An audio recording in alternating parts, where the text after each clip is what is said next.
Ang KNN ay hatid sa inyo ng UNICEF.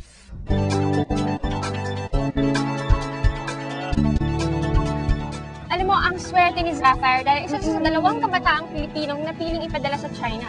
Oo nga. Pero syempre, hindi lang basta pa siya lang pinunta niya doon. Bilang KNN reporter, kailangan niya i-shoot at i-report sa atin yung mga natutunan niya. Tama. At syempre, bilang kinatawan ng Pilipinas, meron siyang mahalagang pakay doon. Panoorin natin to.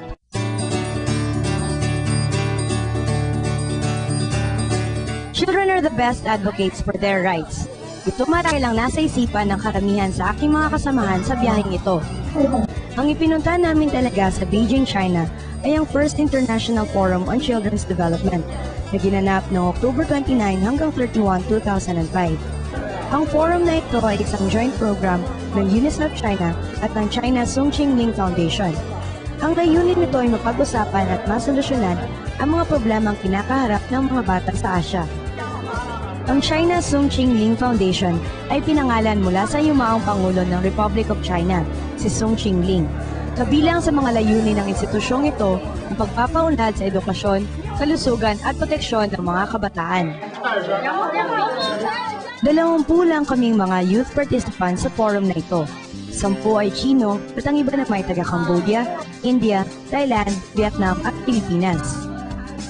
Sa unang 2 araw ay binigyan kami ng participatory training. Ito ay pagsasanay para sa gagawin naming pagbabahagi sa mismong forum. Dito rin kami nagkaroon ng pagkakataong makilala ang isa't isa sa pamamagitan ng mga interactive games and activities. Sinimulan din naming pag-usapan ang mga isyu na para sa amin ay mahalaga at dapat pagtuunan ng pansin. Mga bagay na may malaking papel sa maayos na paglaki ng isang bata.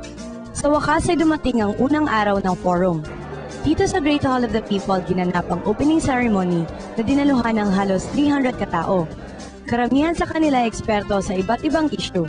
Marami ring opisyales mula sa iba't ibang organisasyon ang dumalo para maghatid ng kanilang mensahe. Mapalad ako dahil sa 20 child participants na nandoon, ako ang napiling magbasa ng mensahe ni UN Secretary General Kofi Annan. Pagkatapos ay ginanap na ang forum. Hinati ito sa 3 panel: Quality of Children's Development, Education, Gender and Culture, at Children's Protection and Development. How children are expected. Iba't ibang bagay ang napag-usapan sa bawat panel.